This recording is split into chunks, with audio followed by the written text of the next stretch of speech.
this huge room. Thank you all so much for sticking around for this conversation. My name is Katie Rich. I'm going to be the moderator this evening with a bunch of people who really don't need any introduction since you've just seen one battle after another, but I'll introduce them anyway. First up, we have Benicio Del Toro.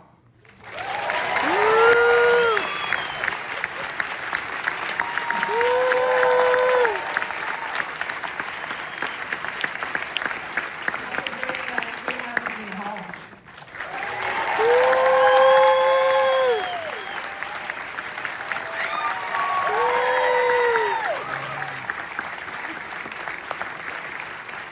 Followed by Teyana Taylor.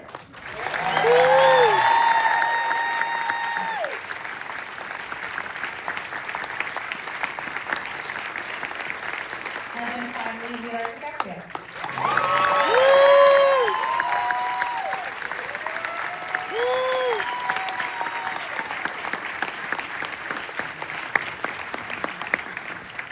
I should have stood for you guys. I'm so sorry. I missed the royal etiquette of waiting for everybody else to sit.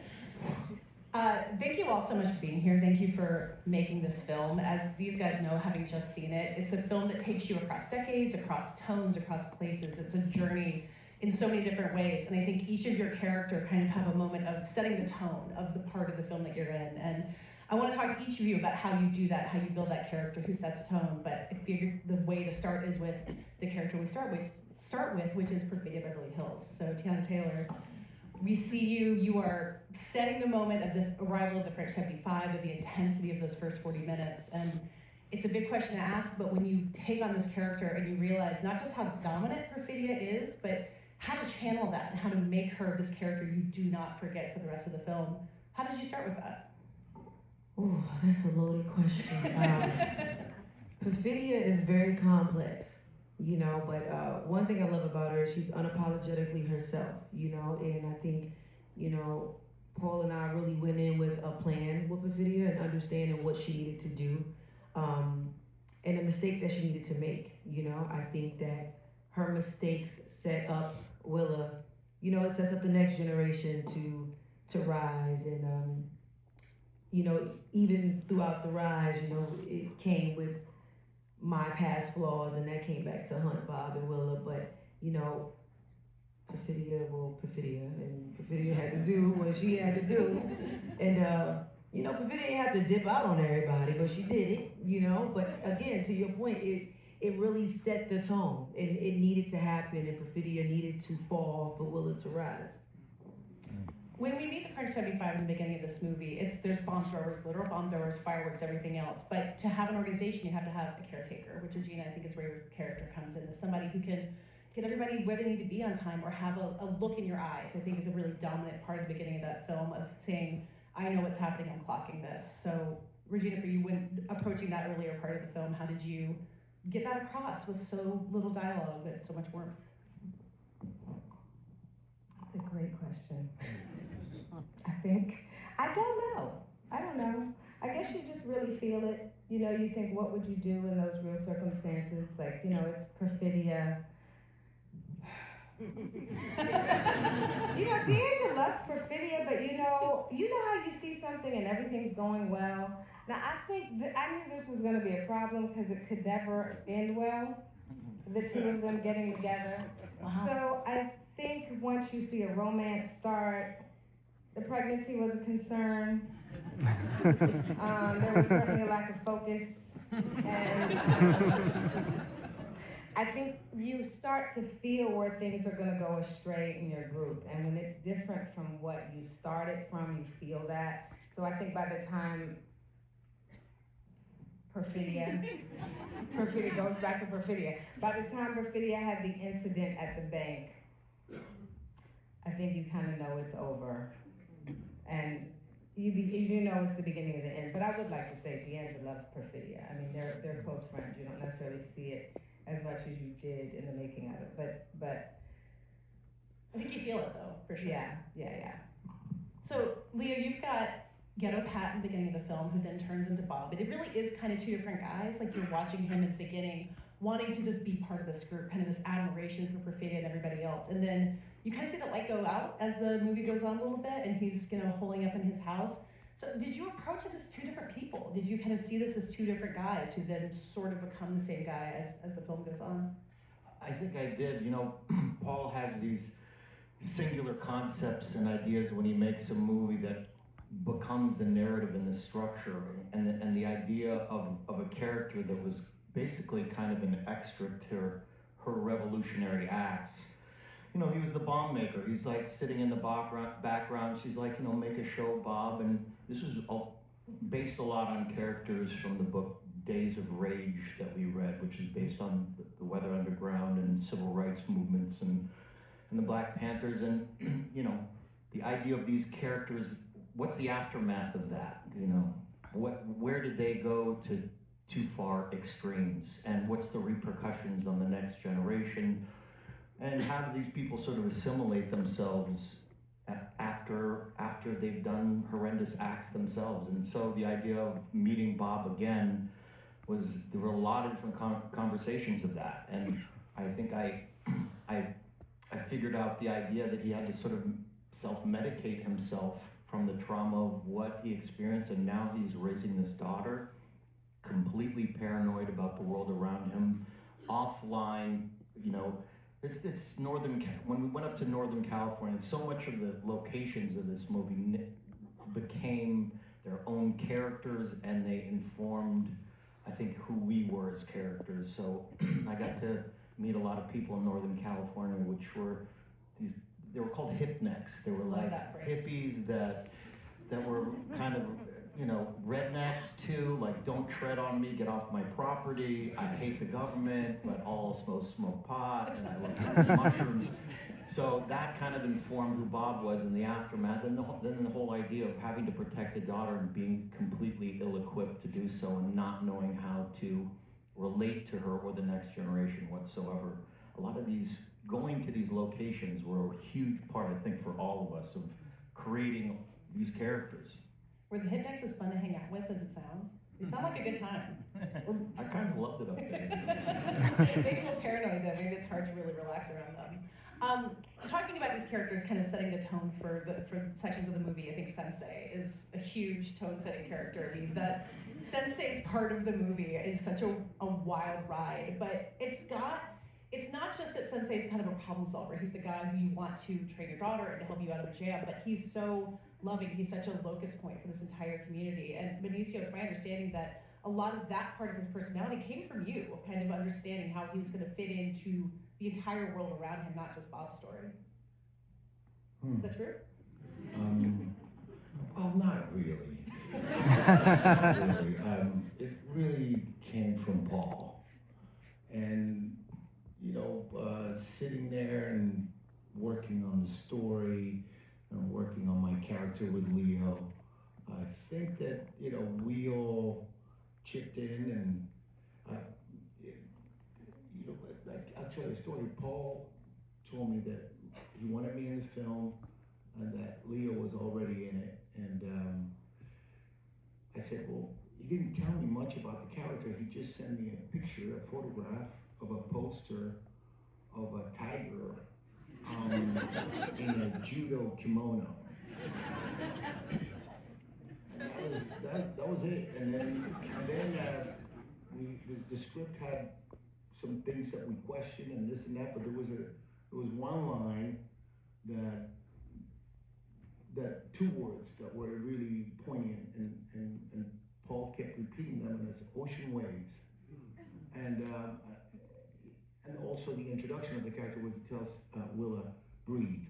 And so that's really the foundation of the character in a way, and also perhaps that he's for the underdog, you know. So put that together, and then maybe you get a Sensei. You've all talked about how Paul is kind of ready to reinvent things and improvise and kind of change things on the fly, which feels kind of unimaginable seeing this movie, as you guys think maybe it feels so perfect the way that it is. But Regina, you've talked about, so I think it's specifically the bank robbery scene where it said in the script, chaos TBD is how it was written down. What do you do as an actor when that's in the script and then you show up on set? It was the bank robbery. It was after the bank robbery. We get in the car, and you know, Paul doesn't have a lot of description for for the Chaos TBD. And so I do remember one day he took us all and he was kind of like, you're gonna run here and the car's gonna be here. Do you remember that day when we were in? I remember that day. Yeah, you were running, y'all, you ran a lot. and so you can't, and you think, oh, okay, this is the roadmap. But I think when we did it, like I didn't know we were actually gonna drive between cars that were gonna crunch and that there was gonna be sirens and helicopters. I couldn't imagine the vastness. And then I was like, well, Paul, what do I, he was like, well, what would you do? And I was like, okay, I'll do that. If you know, if you were gonna be in a bank robbery. So it is a lot, it was my brain didn't quite grasp what Chaos TBD meant. Tiana, what was that chaos like from your perspective? There is a lot of running that we see on screen. I imagine there's even more that we didn't get to see. Let me tell you something. She's still running in her brain. I don't know. You know, I still low-key have an attitude because we had this one scene, we wanted to reshooting it. Remember when I was jumping over the fence with the gun and like, In one hand. I was out. Like, I had the stunts. And when I went to Paul's house to watch the movie, it wasn't there. I said, you motherfucker. I thought I was killing it too. I really was, but we had to reshoot it because he wanted it to be like more, a little bit daytime. It had nothing to do with me. But yeah. I killed It might have to do with me. My knee gave out. The knee gave out. You know what's crazy? I was And looking it's at out you to now. see if it was okay. Start crossing it. I was looking at you to see if it was okay to say that story. Because I know I had said it one other time before and she looked at me like, her knee gave out. I've been waiting to tell the story. Her knee gave out. We was running out the bank. She started limping. I said, but baby, come on. I put it in the character. I put it in the character. Like this.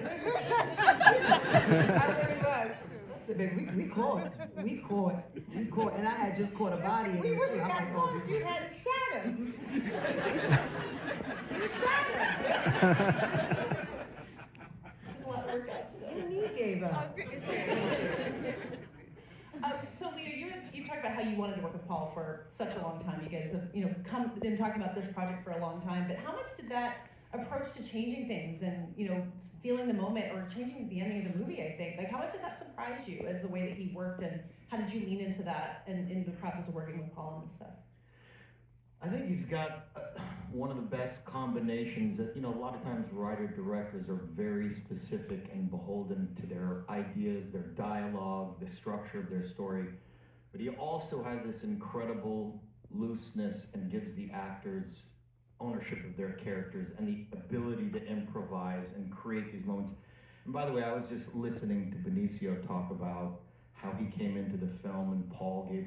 The way Benicio came into this film was incredible. I mean, he was off shooting Phoenician Scheme. We were in the middle of production. We're like, we're shutting down production. I think we stopped for 2.5 months to make sure we got him as Sensei Carlos because we knew there was nobody else. But he came in with such specificity, character development before he got there, and an idea of who Sensei was. And Paul and I, we had a completely different structure for this sort of road trip that we go on. And all the ideas of him having that sort of underground railroad for immigrants, him being tapped into the community like this, we had a completely different storyline.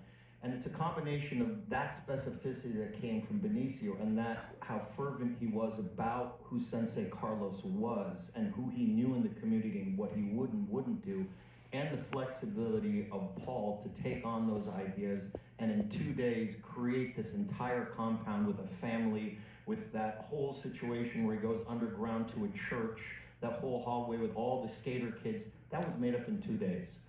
And that's the beauty of what Paul does. I mean, if you come to him, most of the ideas you come to him with, he's like, I don't know about that. But that one idea that you have, that he's like, okay, that's a good one. He's truly willing to steer the ship in a completely different direction and give it a try and change the entire structure of the movie, which is a beautiful thing. It's one of his great talents. Yeah. So Benicio, you weren't willing to take the credit for any of this, but now we know that you really were responsible for a lot of this. Well, there's always two sides to every story. So, there is a truth, a about Paul being able to pivot on a dime. And it is true that, you know, I had my questions, and Leo and I, we pecked at him, you know, with questions, and that's how, but Paul was willing to say, like Regina said, what would you do? What would you do? And, you know, so we started like that, and then it just went, and then Flo, who was doing the, you know, set design, she was incredible too. She was like, we were going to visit churches to see where we could take the migrants to, and because she and Paul knew that maybe the only place that migrants would be able to be safe from, you know, being arrested was either churches or Indian reservations. So, you know, so it wasn't just me, but, you know, maybe I was a spark in it, but it just, everyone was moving everything to make it happen. And, you know, I mean, Leo would give me lines too. Hey, how about you say this, you say that, you know? And so there was a real community and a real, you know, really like the cliche of like, you're only as good as the actor you're working with. It's a fact. And I think Paul understands that, and he allows the actors to really, you know, encourage each other and make each other better. So Regina, you're Paul's neighbor, I believe, as part, not why you're in the movie, but you've known him in that capacity for some amount of time. But maybe the same question is for Leo. How much did this way of working take you by surprise, or allow you to elevate something you weren't able to do before? And, you know, how different was it from the way you're used to working? You know, it was wonderful. I had been a big fan of Paul as a filmmaker, and then discovered after we met at South by Film Festival. I think he was working. I think he had just done Phantom Thread, and I loved Phantom Thread so much. And so, in that, we discovered we were neighbors, like not like next. I know that there's a story that makes it look like it was next door, and we share I gardens. do like imagining you guys sharing a I know, yeah. But we lived close, and so I was a fan of his filmmaking, but also the way he watched films. You know, so I used to watch movies with Paul, and I would learn so much and be able to ask questions. So to work with him was wonderful. A little bit nervous because by then we had become neighbors and friends, and so it was. I was probably a little more like, oh, but now I had forgotten about that component. No, it's not the right word. I hadn't forgotten, but it had been put to the side because I had, you know, after a while, you know, so when you don't look at them that way. But when I worked with him, I was so comfortable because there's so much discussion before you start, and you by the time you walk on set, you know, we had met everyone. Oh, I didn't meet you. Oh, I love you.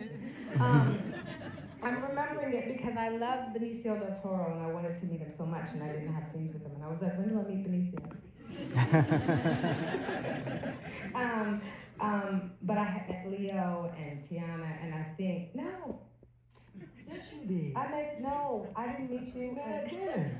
Yeah, at You dinner. paid for it. I know. We met at dinner, but I didn't meet you at the camera test and all those things. That's what I mean. That's true. I had met Leo. What was that question? I went down the whole thing. The point is, oh yes, it was wonderful.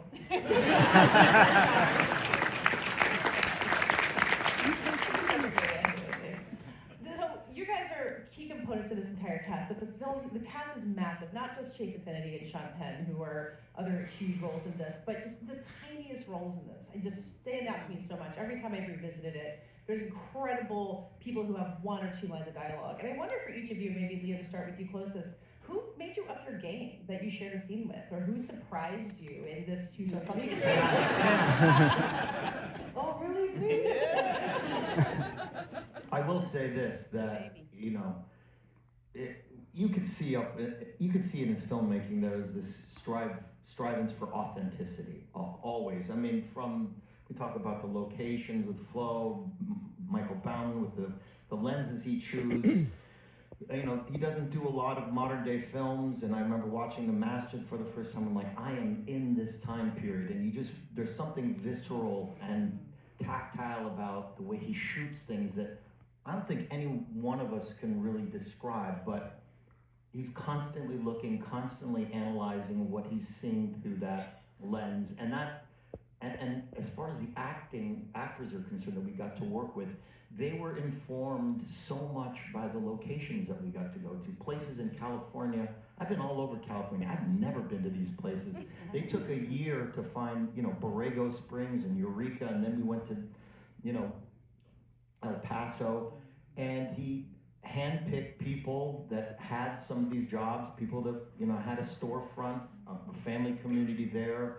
And when Benicio had the idea that I wasn't gonna kill a pivotal character, and we both agreed that Sensei wouldn't take care of me if I shot somebody in his dojo, you know, we then went to, all right, how are we gonna get Bob out? Then we went to somebody who really was a corrections facility person and a real nurse, and we asked them. We said, okay, what would you do in this situation? You know, if you knew somebody on the inside, well, I wouldn't do that. I wouldn't let this person out. Well, if you had to, well, I'd give them some sort of code, and then we'd say, okay, what if you gave a code like, well, bad hombres are going to take their insulin, you know? That's a real person working in the... That's a real person that did that job. Then we went to the nurse, and she's like, well, what if you had to get this guy out of the hospital? Well, I wouldn't do it. Well, if you did do it, well, I'd go flirt with the corrections officer who's usually outside, and I'd whisper in his ear, and I'd tell him, all that stuff is navigated and constructed from these real people in these real locations that really did what they did. So there's a, like I said, there's something tactile to all of it because it's reality. Tiana, who helped you up your game, or who challenged you when it came to taking all this on? Honestly, like me being on set, it was one big masterclass for me.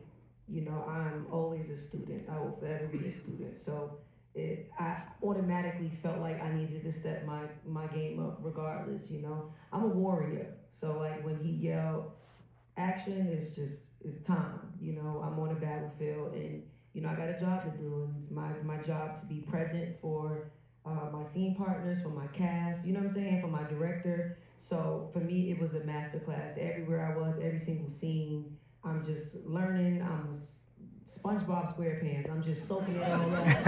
You know what I'm saying? I'm just soaking it all up. December 15th at Minute. Please go see SpongeBob.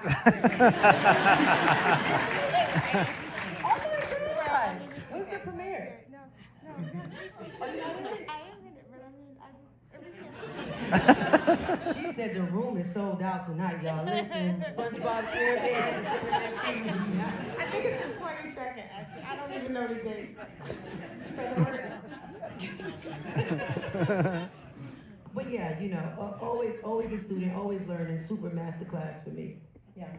Regina, how about you? You are the only person who got to interact with the nuns. I don't know if that's what you want to say, but I mean, I imagine everyone else is jealous. That was an incredible group of people. They are, and they're a real group. They're, yeah.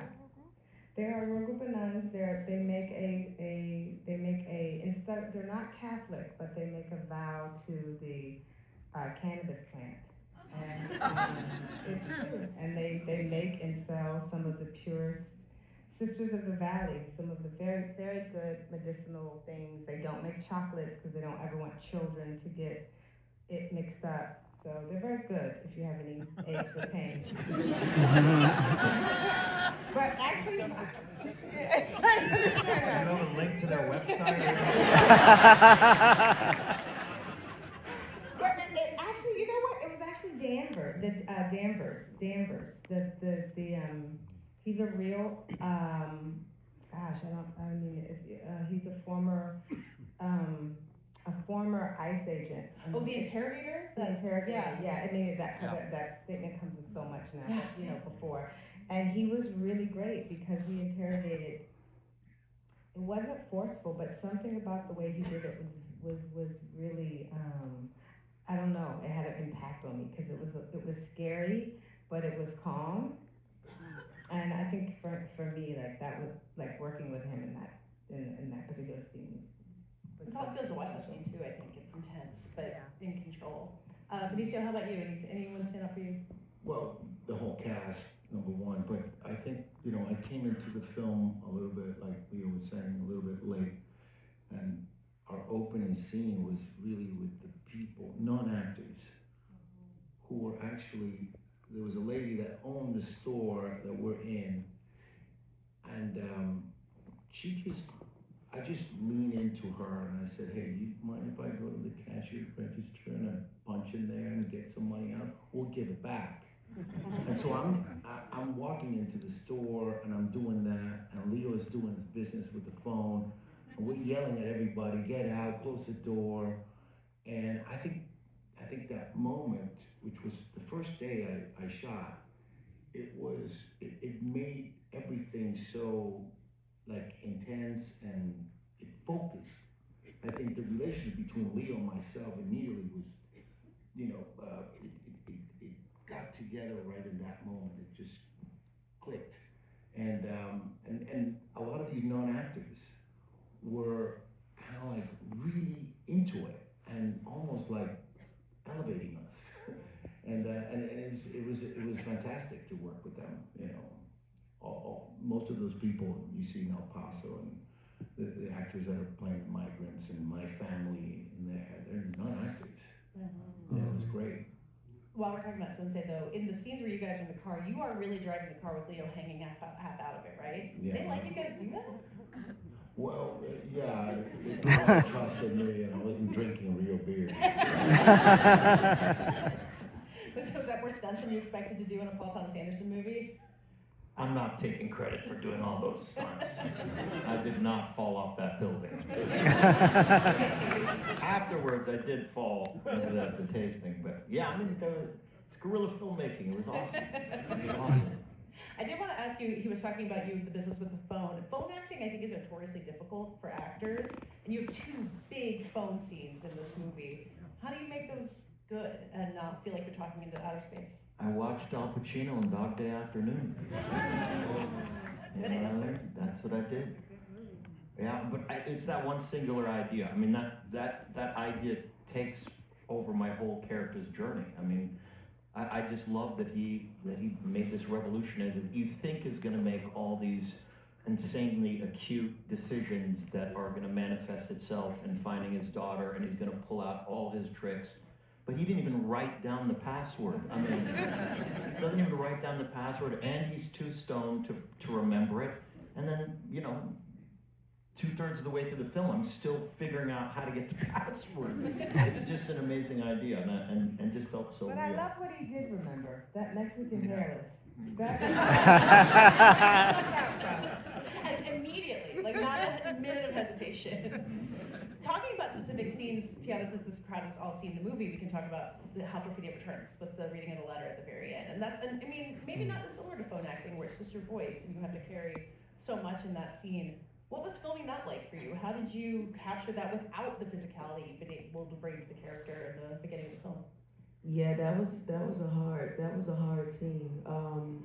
At that point when I did that letter, we were losing Adam, and that was a lot.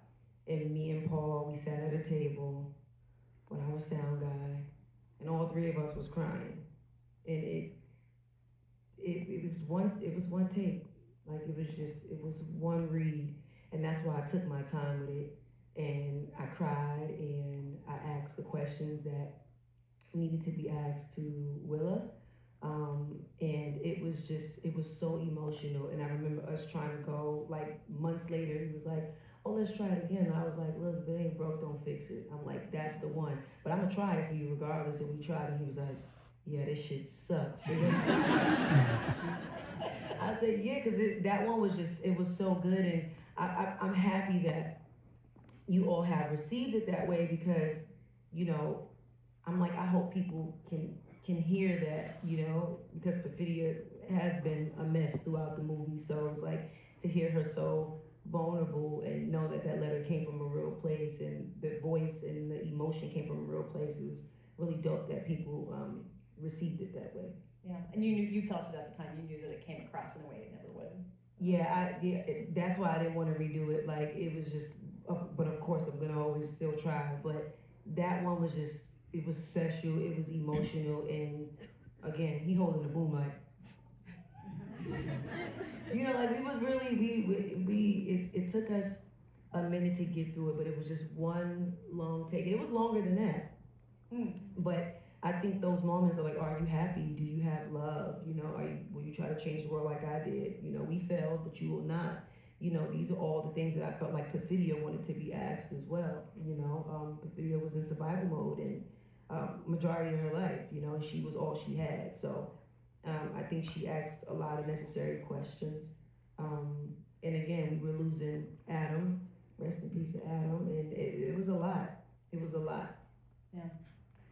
Regina, the scene of yours that pops for me thinking back on the movie is when you come to find Willa in the bathroom at the school dance, and there's kind of like, I think the score has this kind of magic quality to it. It's like you've stepped out of time in some way, and just kind of the intensity of your gaze and the calmness, kind of what you were saying earlier about the interrogation, that there's this control and this calm to it. What do you remember about getting that scene right? Well, Paul was great. He just told me what I was doing. And when I say that, he was like, remember, you've never met her. She doesn't know who you are. You're asking her to leave with you.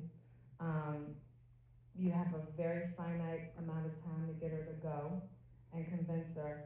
And so it was like, you know, I think I just thought of everything he said, and he kind of helped navigate what the weight of the situation, but how can you make sure that she trusts you in a moment?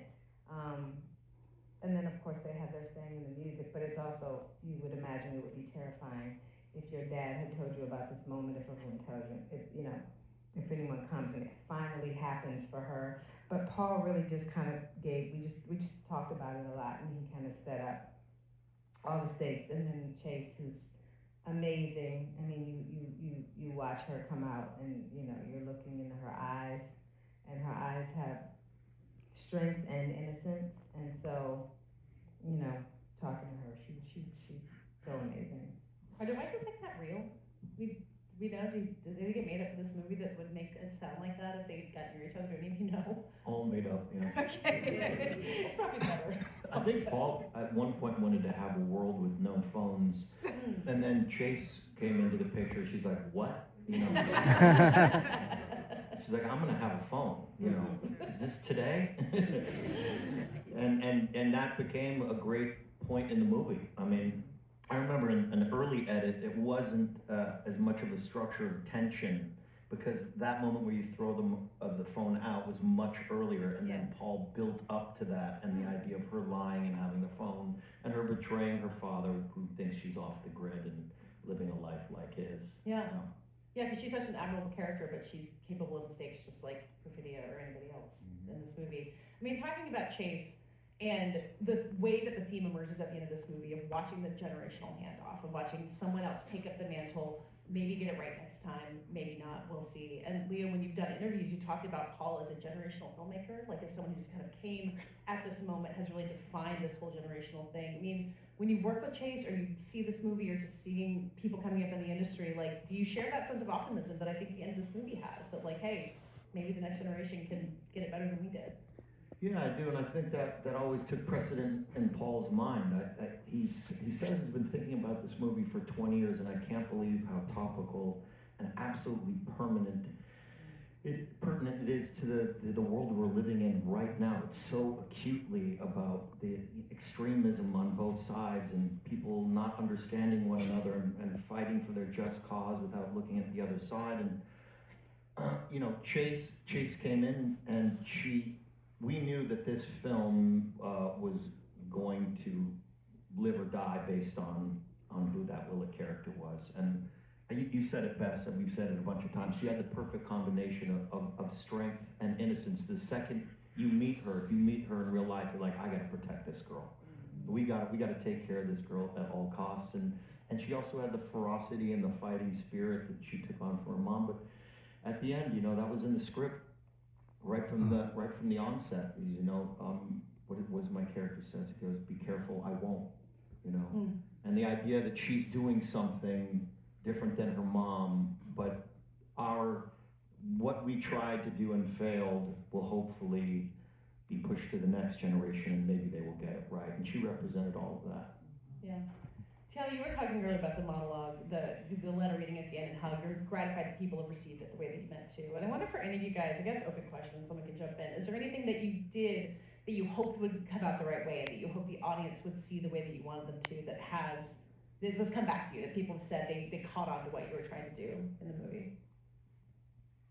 I can just make Benicio answer. Well, when I speak in Spanish and there's no subtitles, I've had some people that get it.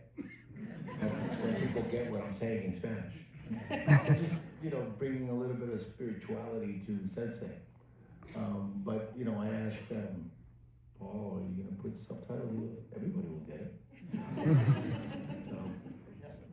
I've seen that with the whistle when you're looking for directions. So it's specifically, that's a very specific thing that people are catching on to. I don't know where that specifically came from for you. Where it really came from? Yeah, or like how you knew that was the right thing to do in that scene. Well, I grew up in LA, and, Hispanic community, had a lot of Hispanic Mexican friends growing up. And to tell you the truth, during COVID, I worked with my gardeners a lot, planting cactus on my hillside, and that's how we talked to each other.